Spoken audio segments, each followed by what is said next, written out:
नमस्कार। Standard 5 chapter number 3 how many squares page number 44 question number 3 here is a rectangle of area 20 square centimetre. Friends, यहां पे आपको एक rectangle दिया गया है जिसका एरिया 20 स्क्वायर सेंटीमीटर है। तो थोड़ा सा आप लॉजिक लगाओ कि यहां पे एरिया 20 स्क्वायर सेंटीमीटर है तो हर एक बॉक्स का एरिया कितना होगा। तो यहां पे टोटल कितने बॉक्स है 1 2 3 4 5 6 7 8 9 10 10 ऊपर 10 नीचे तो 20 हुए। मतलब एरिया 20 स्क्वायर सेंटीमीटर है, 20 बॉक्स है तो हर एक बॉक्स का area of each box is 1 square centimetre होगा। तो मान लीजिए इसका हाफ किया तो 10 स्क्वायर सेंटीमीटर, 20 का हाफ 10, उसका हाफ किया तो 5 स्क्वायर सेंटीमीटर। हाँ, तो इस तरह से आपको लॉजिक लगाना है। अभी उसमें आपको स्क्वायर का यूज करके आपको फर्स्ट क्वेश्चन पूछा गया है, उसको हम देखते हैं। Draw one straight line in this rectangle to divide it into two equal triangles. इस रेक्टेंगल में एक स्ट्रेट लाइन बनाओ। कितनी स्ट्रेट लाइन? एक। और एक स्ट्रेट लाइन बनाने के बाद ये जो रेक्टेंगल है वो एग्जैक्टली दो ट्रायंगल में बट जाए। आपको इस रेक्टेंगल में इस तरह से एक स्ट्रेट लाइन बनानी है ताकि ये पूरे का पूरा रेक्टेंगल दो ट्रायंगल में बट जाए। And what is the area of each of the triangles. और उसमें आप जो लाइन बनाओगे उसके बाद जो ट्रायंगल बनेगा उसका एरिया कितना होगा वो आपको कहना है। तो हम कहां पे लाइन बनाएंगे? मान लीजिए कि आप बीच में बनाओगे। ओके, मान लीजिए कि आपने ये लाइन बनाई तो आप देखो ये पार्ट और ये पार्ट क्या ट्रायंगल है? नो। मान लीजिए कि आपने हॉरिजॉन्टल लाइन बनाई तो अभी आप देखो ऊपर का और नीचे का पार्ट क्या ट्रायंगल है? नो। तो हम कहां पे लाइन बनाएंगे? तो हम ऑपोजिट जो कॉर्नर है वहां पे लाइन बनाएंगे। कहां पे लाइन बनाएंगे? कॉर्नर, मतलब यहां से लेकर यहां तक की हम लाइन बनाएंगे। और वो जो लाइन होगी उस लाइन की वजह से ये जो रेक्टेंगल आपको दिखाई दे रहा है वो एग्जैक्टली दो ट्रायंगल में डिवाइड होगा। मतलब हम क्या करेंगे कि ये पार्ट और ये पार्ट इन दोनों को ज्वाइन करेंगे। क्या करेंगे? ये दो ट्रायंगल को हम ज्वाइन करेंगे। मतलब यहां पे अगर आपने इस तरह से एक लाइन बना ली तो आप देख रहे हो कि ये लाइन बनाने के बाद एक ऊपर का ट्रायंगल बना और नीचे का ट्रायंगल बना। मतलब एग्जैक्ट दो पार्ट में डिवाइड हो रहा है तो एरिया भी एग्जैक्ट हाफ होगा। लॉजिक, अगर एग्जैक्टली दो पार्ट हो रहे हैं तो उसका एरिया भी हाफ होगा। तो यहां पे आपने ये स्ट्रेट लाइन बनाई, ये पहले क्वेश्चन का आंसर हुआ। उसी में क्वेश्चन है कि उसका एरिया कितना होगा। तो हम क्या करेंगे? So area of each triangle is equal to 20 divide by 2। Total कितना है? 20। हमने कितने पार्ट बनाए? दो। तो 20 डिवाइड बाय 2 करोगे तो क्या आएगा?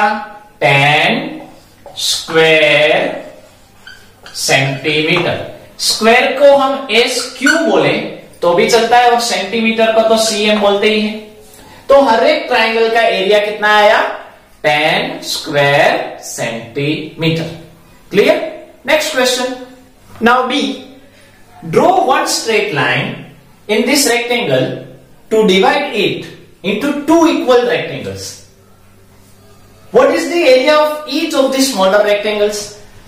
अभी फ्रेंड्स आपको ये क्वेश्चन कहा गया है कि इसी रेक्टेंगल में आप एक लाइन फिर से बनाओ और वो लाइन बनाने के बाद ये पूरे का पूरा रेक्टेंगल दो इक्वल रेक्टेंगल में डिवाइड हो।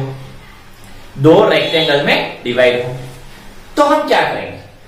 तो इस क्वेश्चन का आंसर दो मेथड से हो सकता है। मान लीजिए कि टोटल 10 शेप्स है, मतलब टोटल 10 बॉक्स है।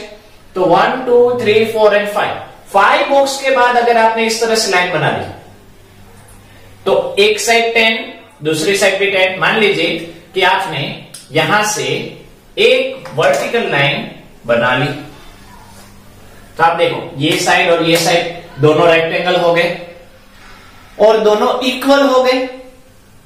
ये पहली मेथड। दूसरी कि आपने मान लीजिए कि इस तरह से हॉरिजॉन्टल लाइन रख दी तो भी ऊपर का और नीचे का हो गया। तो आप दोनों में से पहले ये आपको पूरे का पूरा रेक्टेंगल बनाना है और बाद में अगर आप ये लाइन बनाते हो तो भी चलेगा।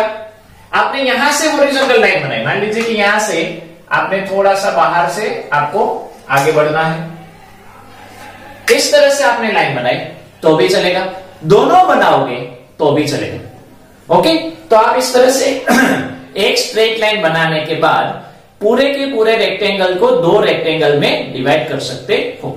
उसी में क्वेश्चन पूछा है कि उसका एरिया क्या होगा, उसमें जो स्मॉलर पार्ट होगा, स्मॉलर रेक्टेंगल होगा, उसका एरिया क्या होगा।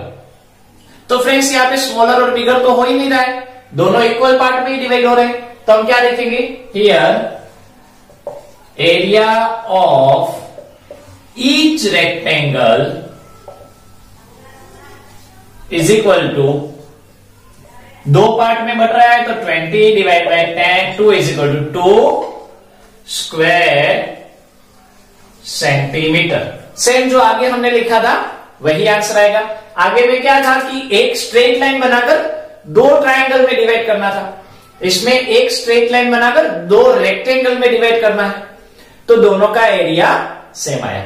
Okay, third number C, draw two straight lines in this rectangle to divide it into one rectangle and two equal triangles.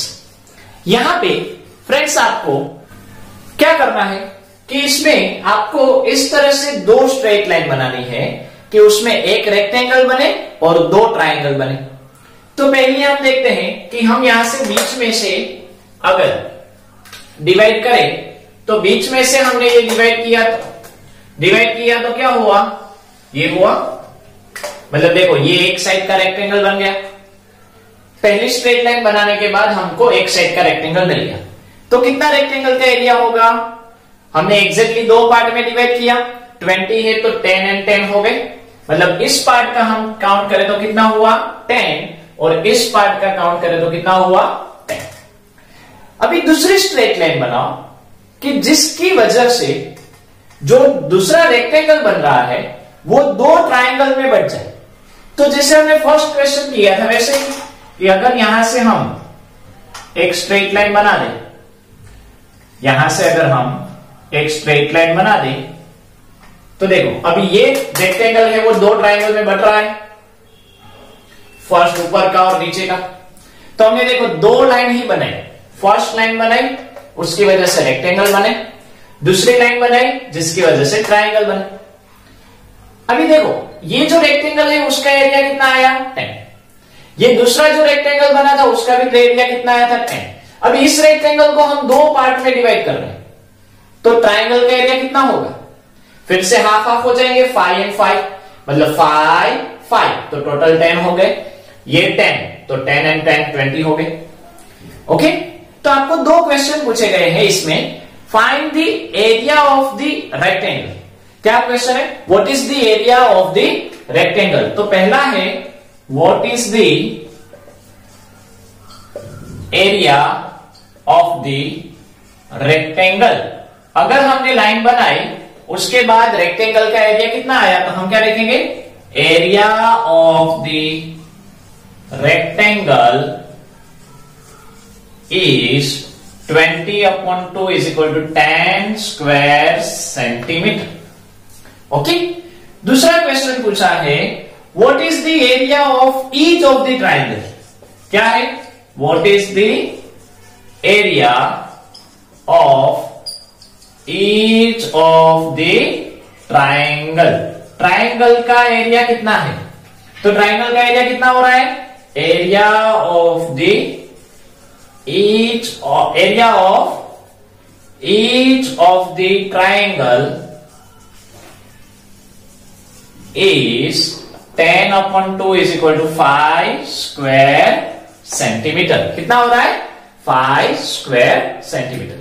जो A, B एंड C तीनों क्वेश्चन दिए गए हैं उस तीनों के तीनों क्वेश्चन में आपको ये अलग अलग फिगर बनानी है। पहले में ये पूरे का पूरा रेक्टेंगल बनाओ और स्ट्रेट लाइन बनाओ। दूसरा क्वेश्चन बी लिखो, उसमें फिर से ये फिगर बनाओ, फिर से उसका आंसर लिखो, मतलब ड्रॉ करो। फिर से सी क्वेश्चन लिखो, उसके लिए ये पूरे का पूरा रेक्टेंगल बनाओ और ऐसा जो आंसर है वो लिखो। मतलब सब में आपको जो मेन रेक्टेंगल है वो कंपलसरी बनाना है और अच्छे से ड्रॉ करना है। तो होप आपको ये समझ में आ गया होगा। तो आज इसमें यहां तक रखते हैं। नमस्कार।